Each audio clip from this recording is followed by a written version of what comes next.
Hi, everybody. Um, this little slideshow, this little video is, I hope, very important because when we are as creative people, as artists, we try to think about things like how can I be more creative? How can I get something different going on in my work? How can I move my work on and all of that? Usually, the first things we think about are things like, well, maybe I could try a different technique, or maybe I could try a different subject matter. I'll maybe move from doing trees to doing something else or whatever it is. You try to think about those problems. What we don't do very often is go back to some questions that are much more fundamental than that, much more basic. And if you're aware of the answers to some of these questions, or at least aware of them, it makes that much more easy to develop as an artist. Biggest mistake we make as artists is to think that the future and what we do will solve it. Sometimes what we've got to do is go back and say, let's get to the start and ask a few basic questions. And I'm going to explain that as we go through this little slideshow. So if you could bear with me while I uh, struggle with the old technology end of things and get this started. Okay, so I hope you're seeing that, thinking like an artist. Okay, awareness gives us control. I'm just going to move myself around here. Uh, so nice to be able to say that, I get a wee bit bigger. Okay, so um, awareness gives us control. What I mean by that is answers don't always solve the problems. In other words, what am I going to do as an artist? Maybe I should do this. Right, there's an answer. Sometimes that works and what it doesn't. It's just important to be aware of certain issues. You may sometimes not even have an answer to them. Okay, let's get started here. Um, if we were to take uh, and ask the question, why did I paint? Okay, how about that for getting back to basics? You can't get much more basic than that. Why do you paint? Why do you go down to the shop and buy canvas and paints? And why do you take time at home or whatever to make paintings? Why do you do it? And I can hear people already, because, and you can hear the answers coming out, and that's good because what I want to do is make you think about being aware of that question, because sometimes we don't think about it and we just do it, and without realizing why you do something, sometimes you can't do anything about it. So it's getting back to those fundamentals. Okay, these are some ideas I had about, excuse me, about some ideas about why we might paint. There are probably others, and I'm sure you might be sitting there again saying, oh, well, that's another reason. But I'm going to go through some reasons that we could say we paint. To learn. Some people love the activity of learning about anything, but learning about painting, that they learn new techniques, new skills, new ideas. And it's the process of learning that excites them. And so it may not necessarily be that they're concerned about a certain subject matter or certain style or whatever. What they're really concerned about is the excitement of learning that something new every day. Another reason that some people say they paint it, they like to record the world, they like to document uh, the world around them. They like to go to the beach or the mountains or whatever it is, or even sit in the kitchen with a still life. And they like the challenge of recording what's in front of them. And that's a challenge in itself, and that's pleasurable, but also it's a document, it's a record of that place, and you can say, well, that's the Mourne Mountains, and that's such and such a place. So some people just simply enjoy the activity of recording the world around them as a means to paint. Okay, express myself, or to express yourself. Some people paint to put out their feelings out to the world, if you like. How do you feel about yourself, or how do you feel about certain situations or the world around you? What are your emotional feelings, and how can you put them down on canvas? And here we have a little, Edvard Munch, the very, very famous Scream. It's become synonymous with expressive painting or expressive art. So, but there's an example. You might want to paint this way because you've something to say about some emotion you have. You might want to make a statement. Okay, you might want to say something about politics or the world around you or the environment or all sorts of other things. And here's a Banksy, I think that is, which is perhaps a comment on maybe the futility of war, or the futility of protest or whatever. I'm not sure, but it is a statement of some sort. Um, and it's a big size of a painting or whatever, or a piece of graffiti art or whatever. But it may be that you want to say something about the world to the rest of the world. You may paint to relax. As simple as that. Um, the activity of painting, being with other people who paint, uh, and sharing the ideas and thoughts and all of that whole process, which is relaxation and enjoyment and whatever, uh, is an end to itself for a lot of people who paint. Just the activity, they feel better, or we feel better when afterwards, after we paint a little bit, just like any other activity. So that may be the prime reason for someone to paint. Famous, what about that one? You know, deep inside us all, we would probably say, "Oh, maybe I do fancy that one to do be famous, but bit." You know, maybe we all deep down dream of, having our work in the Tate Gallery and earning billions of pounds from it. We know that in reality that's probably something different, but for some people that is a prime reason that they paint, because I want to be a famous person. And to some extent, what happens is that maybe the painting, maybe the art, is secondary to the ego. That the art is a means by which that person wants to get into a position of fame, above everything else. So there's all sorts of possibilities there. But the want to be famous is a genuine reason that some people paint. Sell, that's one that we all know about. A lot of artists want to sell work. And I think most artists like the idea that if you sell the work, it's really nice, if someone buys it. But then there are artists and painters whose prime objective is to sell their work, that it's a commercial venture, that they're making paintings because the paintings are there to make money. There's nothing much else. That's their primary objective. If there was no money in it, they might not paint at all. So that's their motivation.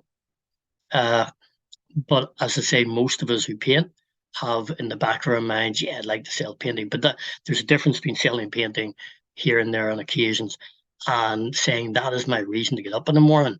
I need to paint 6 paintings by the end of the day to sell them at such and such pounds each. Okay. We talked about why we paint, and as I say, there's other reasons you might add to that. Here's an image here. What do you paint? What what is it then you paint? What do you want on that canvas or on that piece of paper or that board or whatever it is you paint? Uh, and you might think, well, that's obvious but have you really asked yourself that question? What is it I paint? You can paint things from observation. People paint directly from a figure or from a portrait or from a landscape or whatever. So you can make paintings that are based on something that's in front of you, let's say. You can paint from memory. You can let your memory bring images into your mind, which then can be translated into drawings, paintings, art, whatever. Imagination, of course, that's one of the popular sort of areas. You can paint from things that don't exist, but you create them in your mind, and you pull them all together and create uh, an imaginative image. You can paint from spontaneous expression. So, in other words, you just have the canvas there, you have your paintbrush, your whatever, and you make marks based on the emotional uh, energy that's inside you at that time. You scribble and scratch and you make the patterns, and you maybe hope that that will convey to someone else the emotions that you were feeling at that time. So that's another way that you can paint. It's another type of thing that you can paint.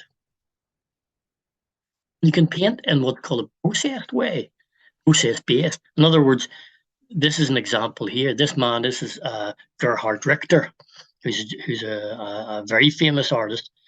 And one of the things he has done is make great big paintings by putting paint on the canvas, and then with a great big squeegee, like we clean windows with, giant one, dragging it over the painting. And you can see there he's got the squeegee in his hand. You can see the painting in front of him, and the marks where the squeegee has been dragged across. So he doesn't really know what he's going to get totally, but he has a method of putting paint on. So that's his process, if you like. And the process uh, creates an image, and then he takes it from there. So he allows himself to go with the process of the squeegee and the paint. You can paint order. In other words, what you paint is not under your control whatsoever. What you paint is taken by someone else. In other words, they say, I want you to make a painting of the north coast of Antrim, and I'd like lots of blues in it, and I'd like it to be 3 feet by 4 feet, and I'd like it, and there you go. And if you do that, I'll pay you money, and you do it to order. So, in a way, you don't have the control over what you paint. You do it at the request of someone else. So these are all ways, or these are all things we can paint, sources which will give us reason to paint. And then I want you to ask yourself, well, at the moment, where would I see myself amongst all of these? Would I place myself as someone who paints from observation or from expression or whatever? And there might be something else that I haven't categorized. So excuse me if I haven't, and if you have, you might mention this at some point. How do I paint? Next question. How do I paint? Literally, how do I make paintings? And ask yourself, how do you do it at the moment? How would you describe the way you make a painting? Okay. You can use different tools and surfaces. We know that we can paint with our fingers or brushes, knives, sticks, sponge, whatever. You can paint on canvas, on metal, on wood, on bricks, on anything practically.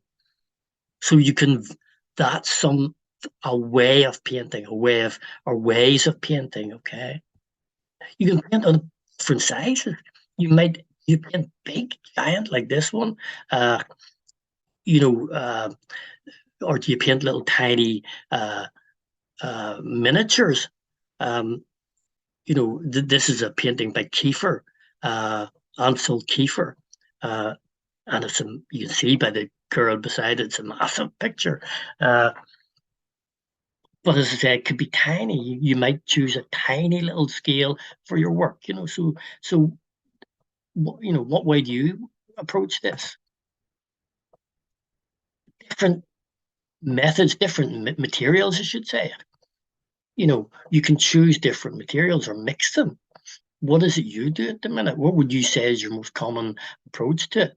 You've got there in this slide, you've got a watercolor in the top left. You've got, I think it's acrylics or oils. You've got pen and ink and wash down in the little bottom corner with pears. You've got a mixed media piece there, I think, in the bottom left-hand corner, where there's been things glued on, leaves are glued on, plaster, white paint, bits of fabric, creating a collage as well as having things painted over it. So the actual materials you choose, the medium is your choice also. And the techniques you apply those materials. You can apply paint in a million different ways. Here's Jackson Pollock, of course, the famous Jack the Dripper, as he was nicknamed, who dripped the paint on the canvas, became super famous, and is actually one of my favorite artists for a lot of different reasons. But so he decided the paintbrush would not make contact with the canvas necessarily, very rarely. It would all be about the dribbles that run between one thing and another. So I think I'm slightly covering it up there, but you can see there, um, it can be thin paint, thick, it can be different gestures you make. It can be layered, built up over many months. It can be scraped and scratched away again. It can be rubbed back. You can physically manipulate paint in so many different ways. So ask yourself, what do you do at the moment? When you make a painting, how would you describe the way you paint? And ask yourself, do I do any of those other things? Have I ever tried any of those other things? Perhaps that's something to think about. So that's a few pointers about how you paint. There's a list of what I've just covered there, so we'll skip through that. What else do you need in order to be a painter or in order to paint? We've talked about having, the way you paint and what you paint, the reasons to paint and all the rest. So what else perhaps? Well, reason and motivation. You need to be motivated. All these things we've just said are totally irrelevant if you're not motivated to do it. All the techniques in the world you could learn are irrelevant if you don't really get excited about wanting to make paintings. It's really important to have that drive. Otherwise, all it is some sort of mechanical process that won't really give you the same enjoyment and satisfaction. This is a nice wee quote. I thought I'd put that down there. If I could say in words, if I could say it in words, there would be no reason to paint, says Edward Hopper. And that's a great phrase. If we could explain how we feel or what we want and to someone, then maybe we don't need to put it in paint. But painting is unique. A painting goes way beyond the spoken word. But you need a reason to paint, a reason to get up in the morning to paint. You need time. Okay. That is something that we again ignore. We talk about, I need certain materials and I need this, and I must buy a new canvas. That's all great if you don't have the time to do it, or you don't make the time to do it. And the time does not need to be hours upon hours upon hours. It can be 10 minutes. And if you regularly do something important and concentrate it in that 10 minutes, then it's as valuable as sitting staring at the canvas sometimes for 2 hours. So some people worry about, I don't have time to paint. Like, I only got 20 minutes the other night to do a wee bit. And think, hold on, don't be hard on yourself because it's 20 minutes. Value that 20 minutes and think about what you're going to do there. If you know you're only going to have 20 minutes, then decide, well, I'm going to work on this particular problem just within that 20 minutes, just to get that little thing solved. And then next day, I'll do something else. But time is very important. And it's not about amount. It would be great to have 24 hours a day. All we had to do is think about painting, but that's not the truth. But sometimes people say, I don't do much painting these days because I don't have time. What they mean is they haven't had the time that they would like. They probably do have half an hour here, 10 minutes, 15 minutes there. But you need to manage that and organize it so that you can do that little bit. And if you're driven and motivated, which we talked about a moment ago, you will make that 15 or 20 minutes valuable. It might even be 10 minutes looking at the painting. Sit there and say, I have 10 minutes. I'll sit here and just have a good look at this and make a wee note, which is what I do. Make a little note on a scrap of paper, things to do. Oh, that top section's wrong. I want to do this, want to do. Okay, it only took 10 minutes. But when I come back tomorrow, when I have half an hour or 2 hours, I can put in action those things that I've done. Need space. Need space, but it doesn't need to be a studio in the sense of a great big space where you have on your own and there's great light and all the rest of it. That's an ideal situation. It can be a tabletop, can be the corner of a room, but it is important that you have the time, the space rather, that is kind of your space. It's like anything else. It's very hard if you're sharing it with someone else watching television. But so it is important to try and make that space. It can be sitting with a sketch pad on your knee or a board on your knees. That's not an ideal thing, but again, some people say I don't paint much these days because I've nowhere to paint, and that could be true. But it's surprising if you think laterally about the way your house is and the way your rooms in your house or whatever you have, or there are ways that you can construct time and space that a certain space is free at a certain time. Uh, it's not easy, but it can be done. Uh, but don't let it give you a reason not to paint. Because if you're driven to that much to paint, if you really want to be a painter, this will not stop you. Okay. Materials, of course, you need materials. I left that later, but uh, it seems obvious, but sometimes it's not just the materials, but what materials you get. Think about what methods you're using to paint and get the appropriate materials. Get decent quality materials. Um, some basic materials are fine, absolutely fine, but certain things like paints and canvases itself, and brushes, um, you get what you pay for, and certainly in terms of paints, extremely cheap paint will just make you very broken-hearted because it will not do what you want it to do. Likewise, cheap canvases will not carry the paint. They'll soak in, they'll buckle, and it's you're wasting money really. But that is something, of course, we need to paint. We also need this, which is really important: awareness of other artists. You need to know about what other artists do and what they have done. And that is, again, something that people often don't see the value of in the same way that, yes, they know. I mean, I've got a Leonardo, a Van Gogh, and a Jackson Pollock on this slide here. Three artists that are quite well known. Certainly, two of them everybody knows: Van Gogh and Leonardo da Vinci, but that's okay. But what I mean is, are you aware of other artists doing things that are a bit like you? Are you aware of in history what artists have painted about things that you're excited about? So if you're excited about landscape, then who were the great landscape painters? What types of landscape have ever been painted? What type of abstract has ever been painted? And you need to know that. So in fact, of all of the things, this is one that I might put up, perhaps up near the top as number one almost. Uh, and it's easy to find out these days about things. It's easy to go and see things. It's easy to go and see them online and all of that. So it is absolutely crucial that you do that.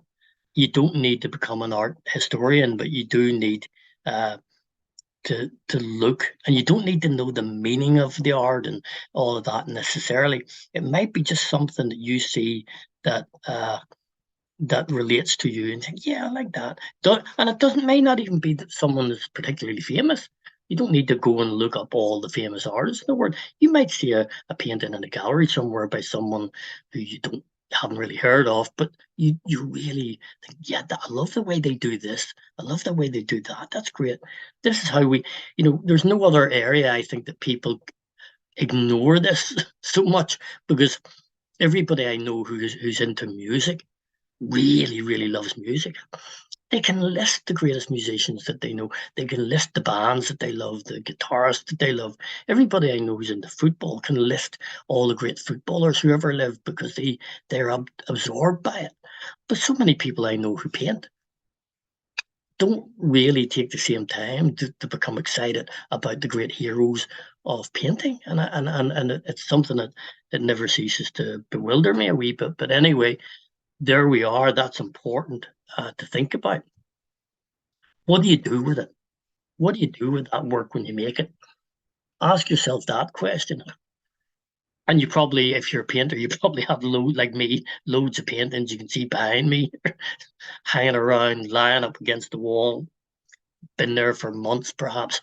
But what do I do with it when it's done? Okay. Here's some things you can think of. I'm going to skip this because I have a next slide here. Uh, Pardon me, I'm not going to skip it. I'm going to go back. You can keep it. Okay, you made a painting. You can keep it. You can hang it on your wall, keep it there, and that's great. You could throw it away or destroy it. You can decide it's not really what you wanted to do, and you dispose of it in that way. You can display it in a public place. That's an option. You can put it in a library or a local council office, or you can display it somewhere.